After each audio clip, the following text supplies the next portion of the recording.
Welcome to episode number 292, where I'm sharing the Ayurvedic wisdom on the channels for the reproductive tissue in the body. I also share about the 3 extra channels that women have, and I talk about the signs and symptoms of aggravation, the possible causes of aggravation, and how Ayurveda recommends maintaining balance in the reproductive tissue channel. So please stay tuned.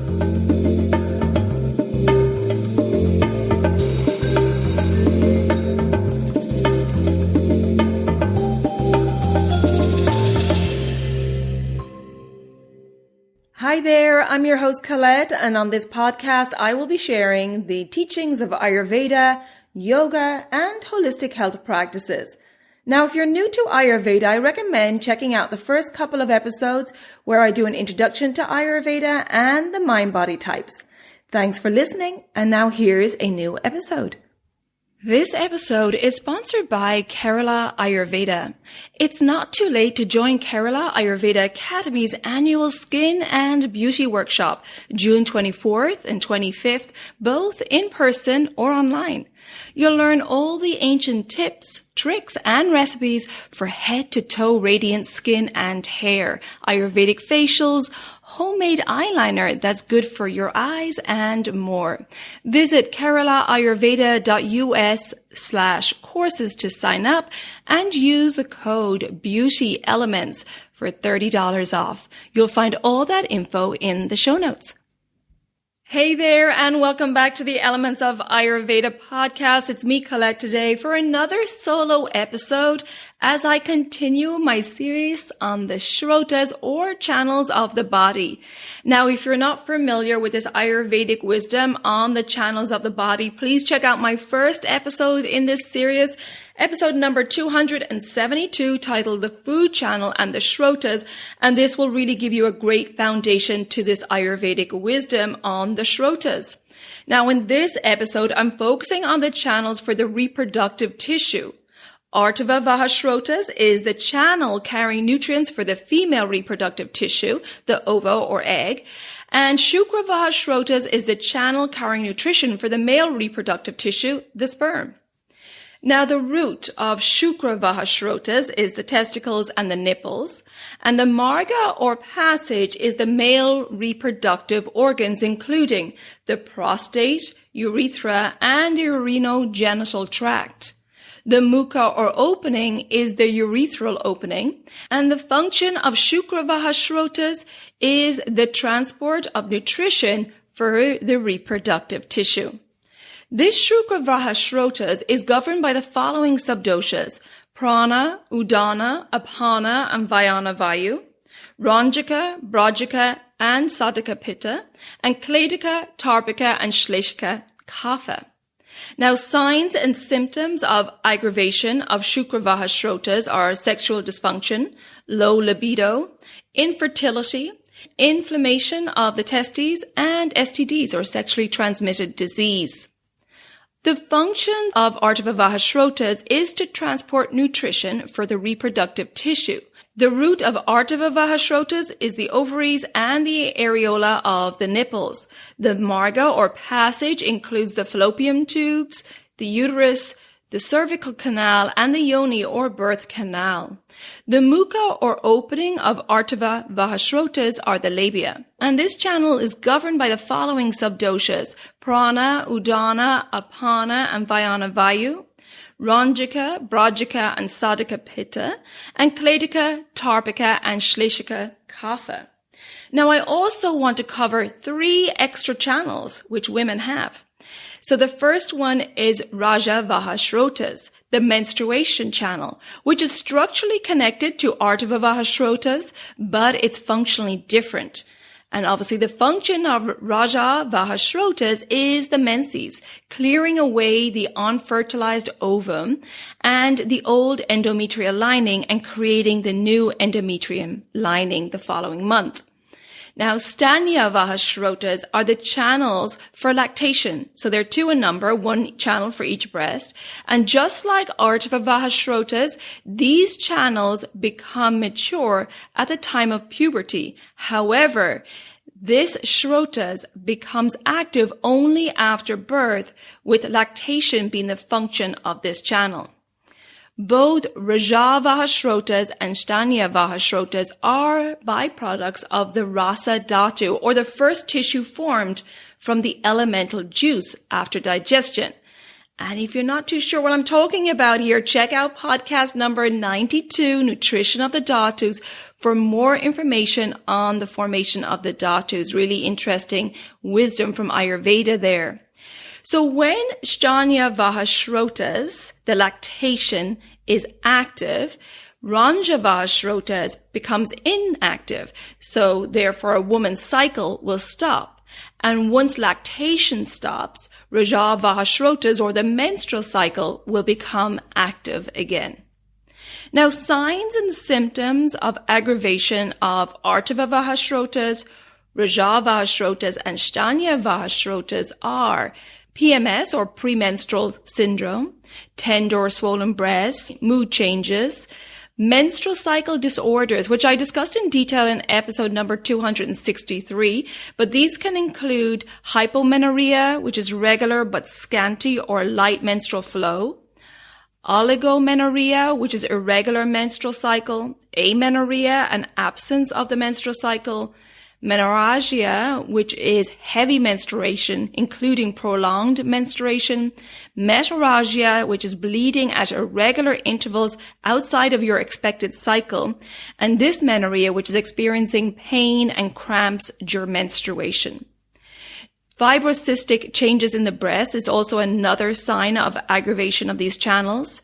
Cystic changes in the ovaries, cervical polyps, uterine fibroids, low libido, painful sex, infertility, blocked fallopian tubes, endometriosis, vaginitis, abnormal vaginal discharge or vaginal dryness, STD, sexually transmitted disease, insufficient or profuse lactation, mastitis, and breast abscess or tumors.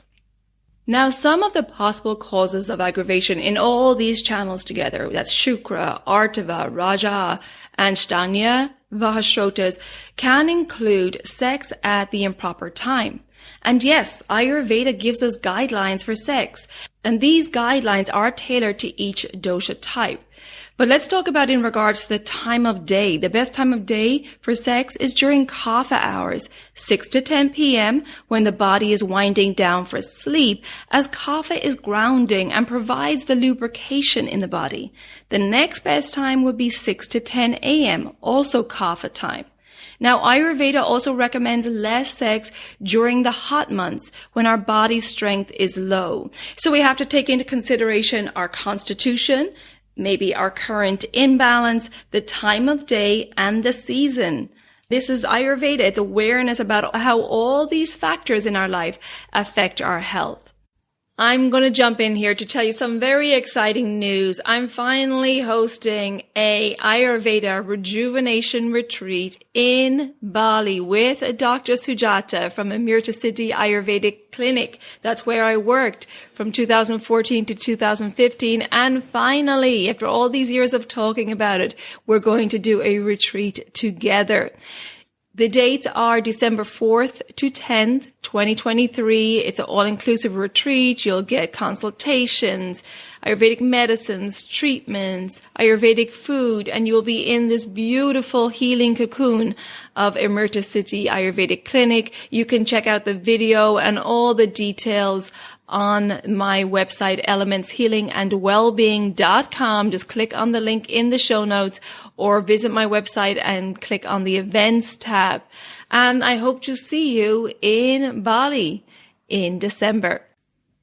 Other possible causes of aggravation can be suppression or overindulgence in sex, which can lead to an aggravation of the Srotas, sex during your menstrual cycle, emotional stress or worry, sexually transmitted diseases, anemia, obesity and anorexia, which can cause loss of the menstrual cycle, stimulants like drugs, doshic imbalances, disturbances in the dhatus, because we know the dhatus flow through these srotas or channels, and they can affect the structure and the functionality of the channels, poor diet and poor food combinations, dehydration, and depleting or incompatible lifestyle habits for your unique constitution. Now, in Ayurveda, the management of aggravation in the reproductive channels, as with all other imbalances or disease, begins with a detailed, holistic consultation with the rogi or client discussing physical, mental, and emotional symptoms to determine the root of their imbalance. Then a tailored strategy will be put in place, taking into consideration the rogi's lifestyle and the rogi's means. And some suggested treatments for aggravation of the reproductive challenge would be a panchakarma. Now, as I mentioned, a rogi's means need to be taken into consideration because a panchakarma involves an investment of quite a bit of funds and time as you go to an Ayurvedic clinic to be in this wonderful cocoon of healing. And so if you can't afford the money or take the time to do a panchakarma, then doing an at-home cleanse and rejuvenation tailored to your doshic imbalance would be a great alternative. Diet recommendations are tailored to each individual. So, for example, the sweet taste is nourishing and helpful in the case of a vata depletion. For pitta, there can be lots of inflammatory conditions in an aggravation, and therefore foods with a bitter and sweet taste along with cooling and nourishing qualities are helpful for pitta aggravation. And for kapha stagnation in the reproductive tissue, a diet of bitter and pungent tastes are best to lighten and stimulate that stagnant or sluggish kapha agni, digestive fire. Lifestyle recommendations tailored to each individual's constitutions and their personal lifestyle. For example, dinacharya and living in tune with the circadian rhythm. And of course, stress management is really important in our modern lives. And along with maintaining proper daily routines, adapting to seasonal changes is really important.